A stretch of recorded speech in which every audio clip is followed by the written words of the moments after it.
speaking of that and the price of everything going up because of the price of gas, there's another element to this inflation angle mentioned during Senator Crapo's press conference. The price of gas and how it is affecting the price of everything else, like we just said. There are those on the dais today that seem to have a simple solution.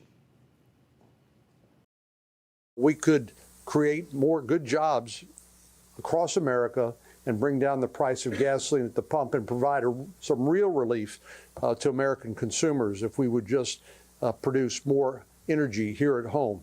What we want to do is help on the supply side of the economy, including producing more fossil fuels here in this country and all forms of energy in order for us to see the price go down at the pump and the utility bills go down. Yeah, there's been a small tick down in the gas prices, but they are still the major driving force here, and they're still above $5 a gallon. I think the answer is the president needs to stop looking for excuses and start focusing on the right kinds of policies that my colleagues have described here.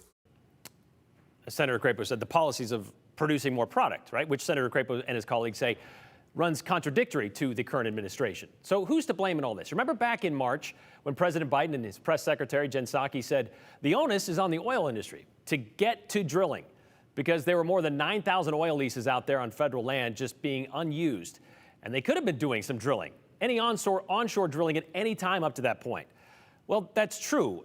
At the end of last year, there were 9,173 approved and available permits to drill on federal lands. In fact, it's common for there to be thousands of unused permits, no matter who's in the Oval Office, according to the Independent Petroleum Association of America. But it's not as simple as have permit, pull out the oil. There's a lot that has to happen. Companies have to get permits to drill for that oil, then hire the people to do that drilling. And none of this happens within a work week. It could take months to years because of the complex local permitting requirements and the possible construction of infrastructure such as pipelines and storage facilities. And that could require securing rights of way with state and private landowners. There's a whole lot that goes into this. One study found the world's largest oil and gas fields averaged 5.5 years to go from discovery to first production. And then it took 17 years of production on average to reach peak output. It's a lot of time. There's also the cost of doing that these days, with worker and supply shortages still plaguing, well, everyone since early in the pandemic. And also, who knows what's really under there? You could go through all that drilling, all that time and money for nothing. But then there's the other incentive to not drill.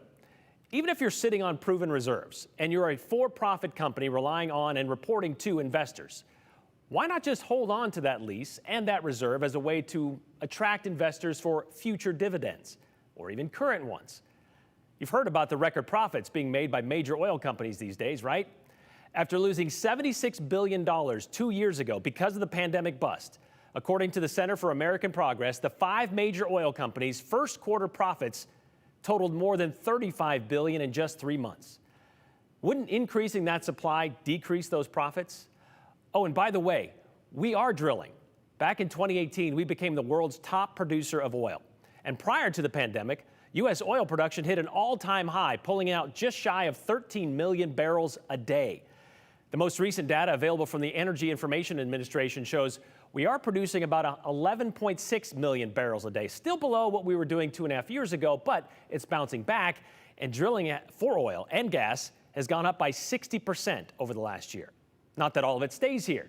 We are a net exporter when it comes to petroleum in America, shipping out more to other countries than we bring in from other countries, to the tune of about 160,000 barrels a day, according to the U.S. Energy Information Association. So is it as simple as just saying, drill more? And whose job is it to make sure that happens? Is this a short-term solution, or is it even a long-term one? I guess, well, time will tell.